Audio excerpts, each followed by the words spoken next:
Missile প্রযুক্তিতে ইতিহাস সৃষ্টি করল তুরস্ক। ইস্তানবুলে আয়োজিত আন্তর্জাতিক প্রতিরক্ষা শিল্পমেলা 2025-এ তুরস্ক তুলে ধরেছে তাদের সামরিক শক্তির সবচেয়ে আধুনিক রূপ টাইফুন ব্লক 4। এটি দেশটির প্রথম হাইপারসনিক ব্যালিস্টিক মিসাইল, যা প্রতিরক্ষা বিশ্লেষকদের মতে তুরস্কের প্রযুক্তিগত সক্ষমতাকে এক নতুন উচ্চতায় পৌঁছে দিয়েছে।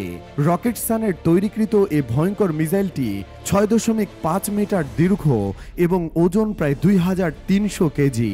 এর সর্বোচ্চ পাল্লা প্রায় 800 কিলোমিটার, অর্থাৎ শত্রুর কৌশলগত ঘাঁটিতে দূর থেকে আঘাত হানতে পারে নির্ভুলভাবে।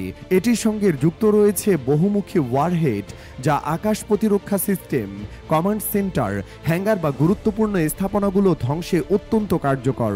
এটি কেবল একটি মিসাইল নয়, বরং প্রতিরক্ষা প্রযুক্তির নতুন সংজ্ঞা।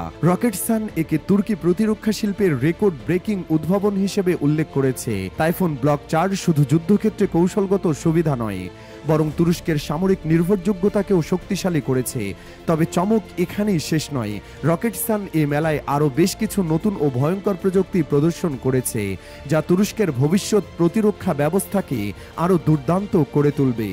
আত্মাকা সাবমেরিন থেকে নিক্ষেপযোগ্য ভয়ঙ্কর অ্যান্টিশিপ মিসাইল, যার পাল্লা 250 কিলোমিটার। গোকবোরা, এটি বিয়ন্ড ভিজুয়াল রেঞ্জ বা BVR air two air missile, যা 100 নটিক্যাল মাইলের বেশি দূরের বিমান ধ্বংসে সক্ষম। এরেন, এটি উচ্চগতির বহুমুখী মিসাইল, যা ইউএভি, হেলিকপ্টার বা স্থল প্ল্যাটফর্ম থেকে নিক্ষেপযোগ্য, পাল্লা প্রায় 100 কিলোমিটার প্লাস।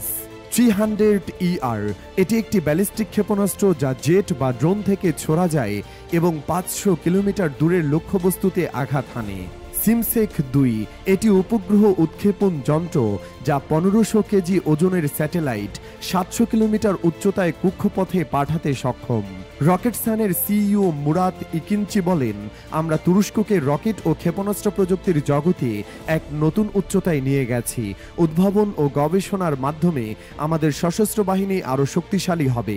বিশ্লেষকরা বলছেন, পাকিস্তানের সঙ্গে ক্রমবর্ধমান সামরিক ও কৌশলগত সম্পর্কের মধ্যেই তুরস্কের এই মিসাইল শক্তি উদ্বেগ তৈরি করতে পারে দক্ষিণ এশিয়ার ভূরাজনৈতিক সমীকরণে।